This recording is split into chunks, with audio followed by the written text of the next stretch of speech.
Sexo e Destino. Primeira parte. Médium Valdo Vieira. Capítulo 8A.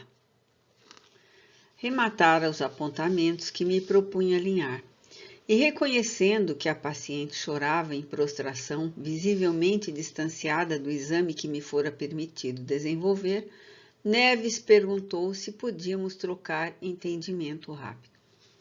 Como não? André, inquiriu ele, sem ocultar a perplexidade. Que vem a ser isto, meu amigo? Você percebeu? Meu neto, o moço, é meu neto. Onde estamos? 4 criaturas enoveladas, mulher entre pai e filho, um rapaz entre 2 irmãs. Ignorava o que vemos. Há dias tento confortar minha pobre Beatriz, só isso. Não fazia a menor ideia das perturbações que a rodeiam. Ah, meu amigo, como pai estaria agora mais consolado se a visse agonizando numa casa de loucos. E apontando Marita. Esta moça disse a verdade toda? Neves, acentuei. Você não desconhece que determinado grupo familiar se define como um engenho constituído de peças diferentes, embora ajustadas entre si para a função que lhe cabe. Cada um daqueles que o integram é parte das realidades que se entrosam no conjunto. Marita foi sincera. Esposo que sabe. Ela é um pedaço da verdade que procuramos. Para descobrir o que você conceitua por verdade toda, é inevitável consultar as pessoas que ela hospeda no mundo íntimo. O amigo debuxou o leve sorriso de quem reúne compreensão e conformidade. Arrojando-se, porém, ao desconforto com que supunha reverenciar a justiça, lastimou-se áspero. Imagine você, Gilberto, um menino, se o pai auxiliasse, mas Nemésio é um caso de manicômio, não tem jeito. Olhou compadecido para a moça em pranto e salientou. Veja esta menina, correta, fiel, submeteu-se confiante. Que culpa no vaso de porcelana violentamente destampado por um animal? E esse animal é um garoto que eu amo tanto. Ela poderia ser a esposa que idealiza, mãe digna, dona de casa para um homem de bem. No entanto, lá se vai Gilberto, embeiçado por uma pinóia. Marina e Marita. Incrível hajam crescido sob o mesmo teto. São irmãs adotivas, como acontece a serpente e a pomba. Diante da pausa curta, não me fiz tardio nas ponderações.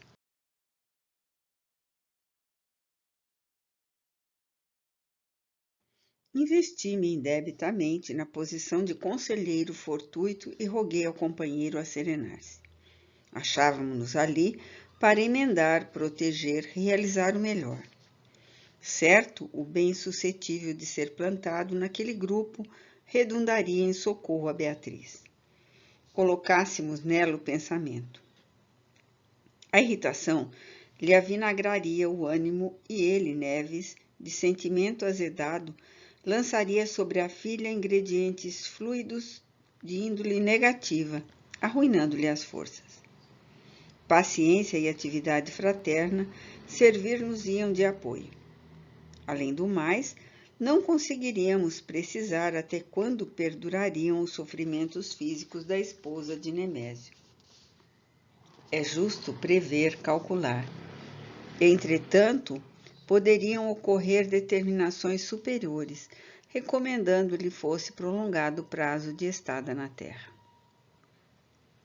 Nada impossível viesse a continuar adstrita ao corpo carnal, relativamente melhorada por meses, anos, talvez conquanto os prognósticos enunciassem a desencarnação para breve.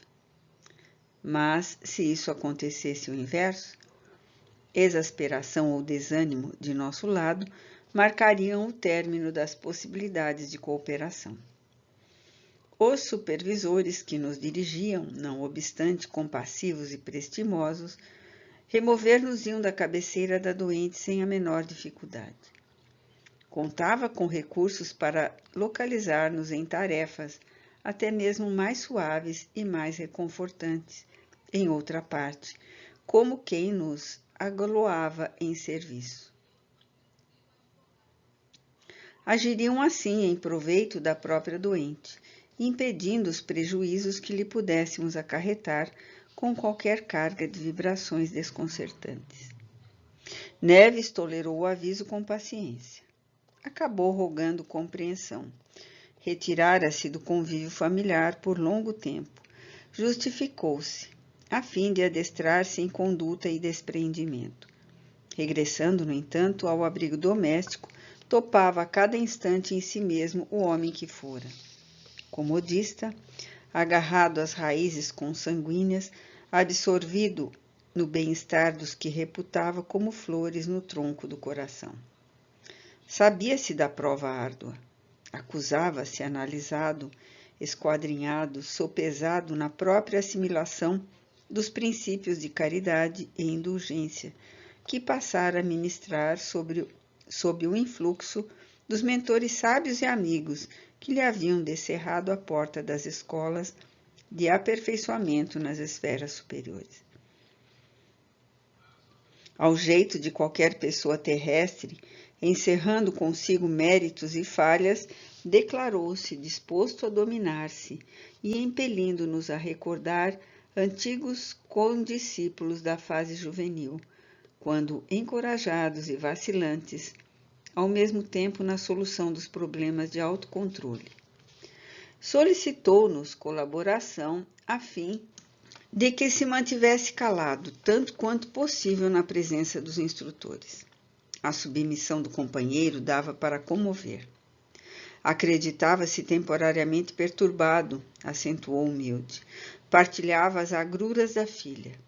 Voltara instintivamente à agressividade e à extroversão que lhe marcavam o temperamento no passado. Entretanto, comprometia-se a revisão de atitudes. Apesar disso, que lhe revelássemos qualquer desabafo inconveniente quando nos demorássemos a sós. Sempre chegava um momento em que ele, por mais aplicado ao burilamento íntimo, sentia que as excitações, longamente acumuladas, lhe pesavam no espírito, qual nuvem de gases comburentes. Desinibia-se ou dementava-se, ao modo de alguém que carregasse bombas estourando no próprio peito. Filo sossegar-se. Não precisava vexar-se daquela maneira. Entendia tudo perfeitamente. De nossa parte, não apresentávamos qualquer traço de superioridade. Também nós, criatura humana desencarnada, conhecíamos de sobra os lances da batalha interior, em que o adversário somos sempre nós mesmos na arena das qualidades inferiores que nos tocam sublimar. Desaconselhável, porém, prosseguir conversando à margem do serviço. A frágil menina deprimia-se em pranto. Choro vozeado, não obstante discreto. Soluços.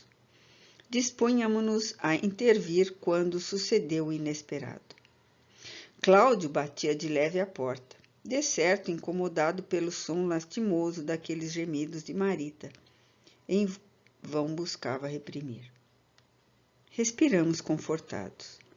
Indubitavelmente, um inquieto coração paternal vinha ao encontro da moça desfalecente, ansiando soerguer-lhe as energias. E nós próprios, por meio de estímulos magnéticos, insistimos com ela para que atendesse. Empregando vontade e forças para vencer a crise de lágrimas, a jovem anuiu aos nossos apelos e cambaleou, desaferrolhando a passagem. Cláudio entrou, mas não vinha só. Um daqueles dois companheiros desencarnados que lhe alternavam a personalidade Justamente o que se abeirara dele, em primeiro lugar, para o trago de uísque, enrodilhava-se-lhe ao corpo. O verbo enrodilhar-se na linguagem humana afigura-se o mais adequado à definição daquela ocorrência de possessão partilhada que se nos apresentava ao exame, conquanto não exprima com exatidão todo o processo de enrolamento fluídico que se imantava. E afirmamos, possessão partilhada, porque efetivamente ali um aspirava ardentemente aos objetivos desonestos do outro, completando-se euforicamente na divisão da responsabilidade de cotas iguais. Qual acontecera no instante em que bebiam juntos, forneciam a impressão de dois seres num corpo só. Em determinados momentos, o obsessor afastava-se do companheiro à distância de centímetros, contudo, sempre a enlaçá-lo, copiando gestos de felino, interessado em não perder o contato da vítima. Achavam-se, entretanto, irrestritamente conjugados em vinculação recíproca. Isso conferia ao semblante de Cláudio expressão diferente. O hipnotizador, cuja visão espiritual não nos atingia, senhoreava-lhe sentimentos e ideias enquanto ele se deixava prazerosamente senhorear. O olhar obediente adquirira a turvação característica dos alucinados. O recém-chegado transfigurara-se. Estranho sorriso franzia-lhe a boca. Diante das percepções limitadas de Marita, era ele um homem comum. No entanto, à nossa frente, valia por duas personalidades masculinas numa só representação. Dois espíritos exteriorizando impulsos aviltados, complementando paixões idênticas na mesma tônica da afinidade total. Neves fitou-me espantado, mas não era só ele, menos experiente, que jazia transido amarrotado. Nós também, acostumados no plano espiritual aos embates do sentimento, alimentávamos aflitivas apreensões. Aquele quarto, dantes povoado pelos devaneios doridos de uma criança, metamorfoseara-se em jaula, onde Cláudio e o vampirizador, singularmente brutalizados pelo desejo infeliz, constituíam juntos uma fera astuciosa, calculando o caminho mais fácil de alcançar a presa. Um clarividente reencarnado, que contemplasse o dono da casa naquela hora, vê-lo-ia noutra máscara fisionômica. A incorporação medianímica, espontânea e consciente, positivava-se em plenitude selvagem. O fenômeno da comunhão entre duas inteligências, uma delas encarnada e a outra desencarnada, levantava-se franco. Ainda assim desdobrava-se tão agreste quanto o furacão ou a maré, que se expressam por forças ainda desgovernadas da natureza terrestre. Não obstante, a ocorrência do ponto de vista humano efetivar-se na suposta mudez do plano mental. Para nós, porém, não se instituíam apenas as formas pensamento, dando conta das intenções libertinas da dupla animalizada, com estruturas, cores e ruídos e movimentos correlatos. Amedrontava-nos igualmente escutar as vozes de ambos, em diálogo claramente perceptível.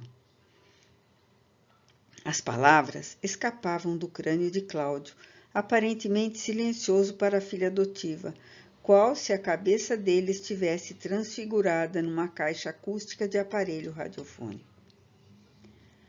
Magnetizador e magnetizado denotavam sensualidade do mesmo nível. Refletindo na corrida à garrafa momentos antes, avaliamos o perigo aberto à menina indefesa. A diferença ali é que Cláudio ainda encontrava recursos a fim de parlamentar dentro da hipnose.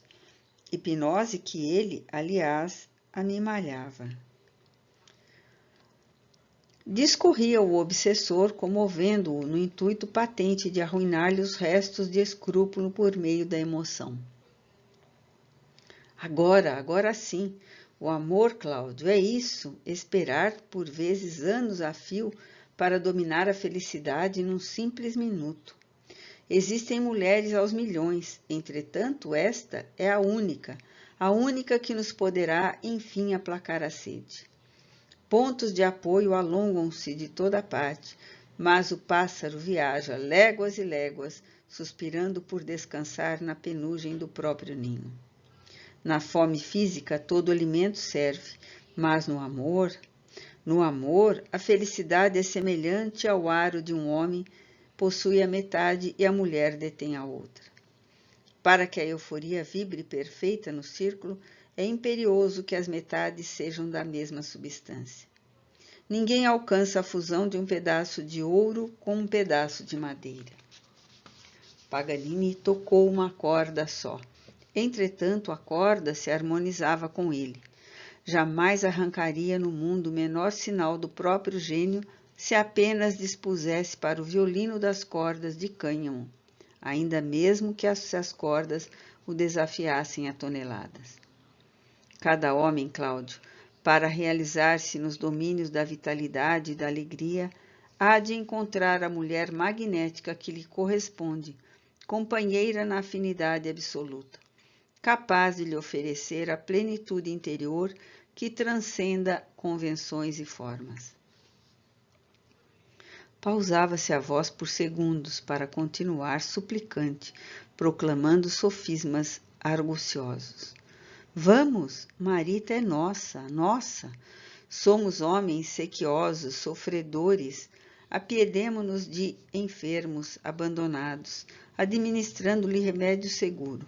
Somos o apoio certo de mendigos que tropeçam às tontas. Acaso mereceremos simpatia menor? Os que enlouquecem esfaimados de ternura serão piores do que os infelizes a te estirarem na rua por falta de pão? Você, Cláudio, vem amargando angustiosa carência. Um pedinte na praça não tem leve pitada de suas aflições. De que valem vencimentos fartos e experiências de lupanar quando o amor verdadeiro grita insatisfeito na carne? Você vive no lar à moda de cão na sarjeta, escoiceado, ferido. Marita é a compensação. O cultivador, porventura, não tem direito ao fruto que amadurece? Você abrigou esta menina nos braços, embalou-a no peito, viu-lhe o crescimento, como quem acompanha a evolução da flor que desabrocha, e acabou descobrindo nela o seu tipo. Não estará você cansado de vê-la e desejá-la ardentemente todos os dias, resignando-se ao suplício da distância, vivendo tão perto? Conjeturando-se dividido mentalmente em duas personalidades distintas, a de pai e a de namorado, Cláudio argumentou, desencorajando-se. Não desconhecia que a moça já se revelara. Elegera Gilberto o rapaz com quem se dava passeios frequentes. Era impossível que o amasse. A ele, Cláudio, em segredo. Não alentava dúvidas. Ciumento acompanhara-os discretamente em excursões domingueiras, sem que lhe desconfiassem da presença ou do zelo ofendido. Nunca lhes ouvira as palavras, entretanto, apanhara-lhes às ocultas os gestos equívocos.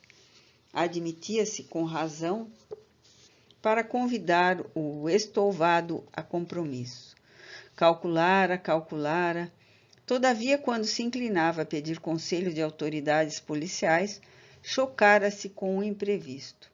Homem de prolongada vida noturna, passou a esbarrar com a filha em recantos de prazer, não apenas na companhia de Nemésio Torres, o cavalheiro que desempenhava junto dela a função de chefe, mas igualmente com Gilberto, o filho em posição comprometedora. Os desregramentos de Marina, desde muito, se haviam tornado para ele em calamidades inevitáveis. A princípio, atormentara-se. Pai contundido pela licenciosidade em família. Contudo, Márcia, a esposa, ditava os figurinos. Nos primeiros tempos do consórcio, emergira entre ambos a muralha da discórdia que lhes emanava do âmago, em ondas torvelhantes de aversão instintiva, cuja existência não haviam sequer pressentido de leve antes do casamento. De começo, rixas e discussões, depois a indiferença, o cansaço total um do outro. Aventuras unilaterais, cada qual em seu caminho. Marina, evidentemente, seguira a trilha materna. Desligara-se dele, classificava a filha em seu juízo de homem por mulher livre, contudo, tolerável no lar, enquanto exercesse a profissão que lhe assegurava o sustento às fantasias. Em casa, habitualmente, reuniam-se à mesa a esposa, Marina e ele, a feição de 3 animais inteligentes, dissimulando o desprezo recíproco por meio da convenção ou do xiste. No conceito dele, porém, Marita definia-se à parte, flor no ramo espinhoso daquele antagonismo flagelante. Afastara intencionalmente na direção do serviço. Inventara meios de obrigá-la a tomar refeições em Copacabana para que as picuinhas do círculo doméstico no Flamengo não lhe torturassem o espírito. Espiava-lhe os passos, ouvia-lhe os chefes.